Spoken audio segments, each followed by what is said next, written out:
Welcome to MUKBANIME, the mukbang with an informal review of an anime or manga I like. Today's anime is If My Favorite Pop Idol Made It to the Budokan, I Would Die. And today's meal is homemade fried rice with chicken and spinach. To be honest, I don't think this meal came out very good. It's probably my worst cooking stuff. My preferred fried rice protein is Spam. And not that I don't like chicken fried rice, but I think also the soy sauce I used was like healthier, like, less 25% less sodium or something like that. And it just doesn't taste good. At some point, I might just add salt to it. But you know, unless it's healthy-ish, whatever. So this is a special episode because this is the first anime I'm actually reviewing. I realized the past 3 mukbangs have been all about different manga I've been reading. And this will be one of the first ones. And I know you may be thinking, Jay, this title is ridiculous. If my favorite pop idol made it to the Budokan, I would die. What are you trying to get me to watch? Let's get into it. I'll preface this by this is a series that is very short. It's 12 episodes of a 22-minute run. And it is a silly comedy with insane premise that I thought could be cute and ended up really liking as the show went on. So the show follows this woman named Eripio. And Eripio, it was just living a normal life, and one day she's passing by town and she sees this really small idol group called Cham Jam, which is a horrible name for an idol group, and it shows because they're not very huge. They're kind of like a small cult following. And Eripio decides to go watch this idol group perform in public. And, not a lot of people are caring, but then she sees one of the idol members, Mina, who is the least popular member of the group. And when I say least popular, like anytime there are signings or lineups or whatever, there's no one in line to see her. When they do your call and response for the concerts, when the performers have a catchphrase and the audience responds back to, no one responds to Mina's.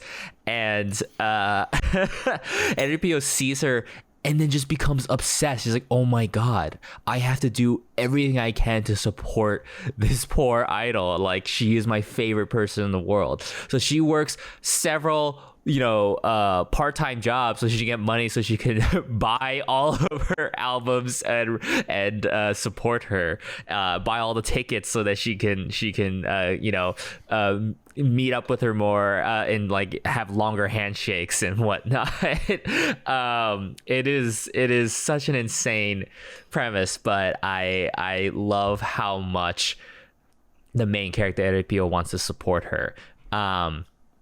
So with a little bit of backstory or some background, Eripio is voiced by Ai Faroese, who most of you at this point may know her as the Seiyu, the Japanese voice actor for Jolene Kujo from JoJo's Bizarre Adventure, or Power from Chainsaw Man.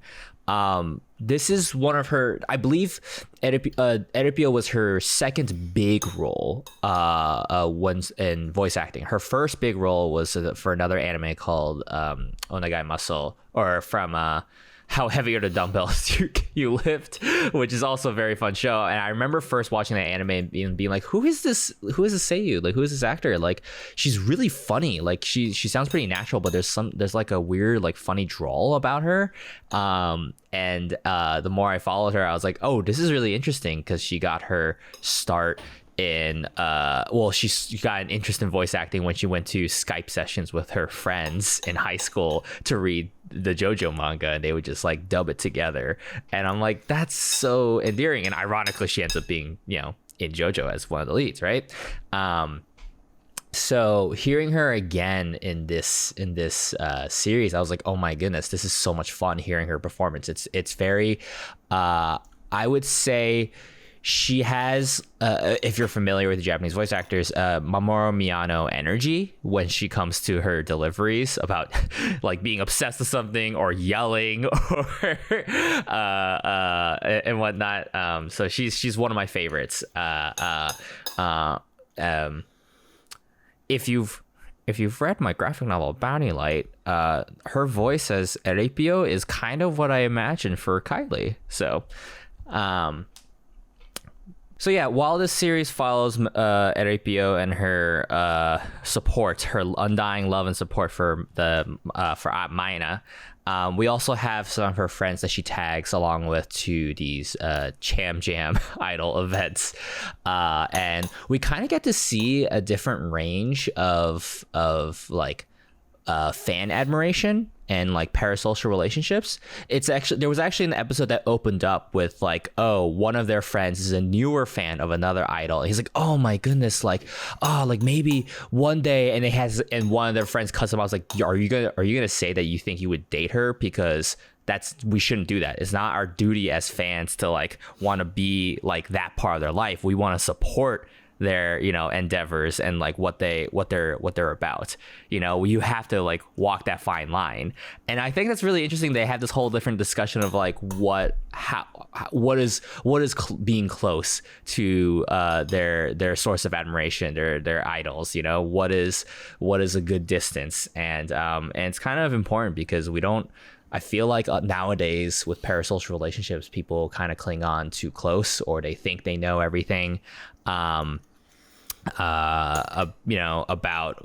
whoever they're a fan of, and they kind of just overstep their grounds and whatnot, or they want to get too involved in all their personal lives. So I think it's pretty cool seeing this like the healthy version and then the sort of unhealthy version. And fortunately, the show doesn't go anywhere dark or twisted and whatnot.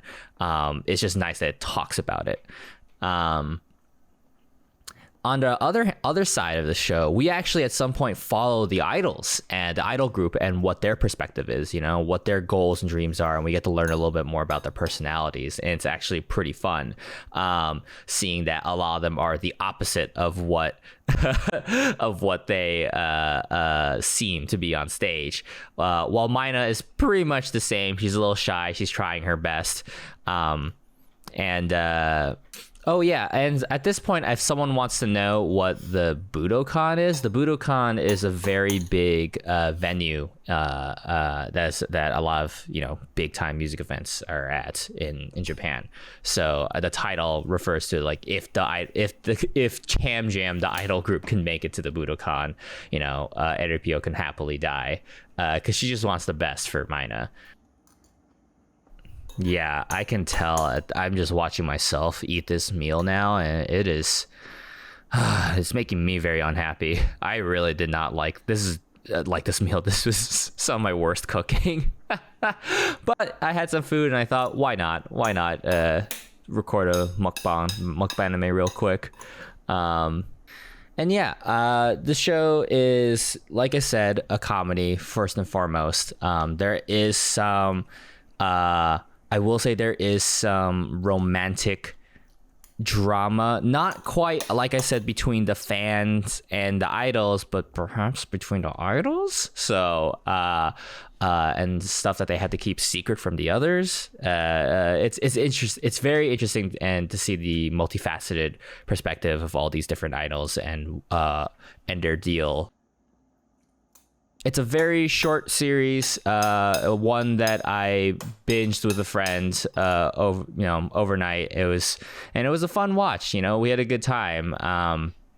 It actually stuck with me, and I was like, seeing this Blu-ray on sale, I wanted to get it. I thought with shows disappearing on streaming services, I should grab this just in case. Although I believe this was it was formerly on Funimation and now it is on Crunchyroll. So if you guys want to check it out, I believe you can check it out there. It's a very simple show. It's very cute and sweet, and again, just watch it for the main performance. She is so funny. Oh my goodness, the way she yells and screams and cheers on for Mina is so funny. Have not heard anything like it. And yeah, if you guys, this is so late into the video, but yeah, I enjoy both K-pop and J-pop groups. So, but unlike a K-pop group, you know, this is a very like cutesy group. The songs are very cute and simple. I think they only have one song throughout the entire show, but you know, it's whatever. It kind of fits because they are like a small group, and they just, you know, they're getting a decent following, but not enough. You know, they're literally performing in underground basements and finally upgrading to like perform in like small like parks or like meet and greets at zoos or whatever.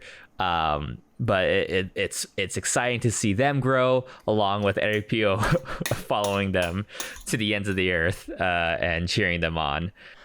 I should add in that this anime has nothing particularly notable about the animation quality itself.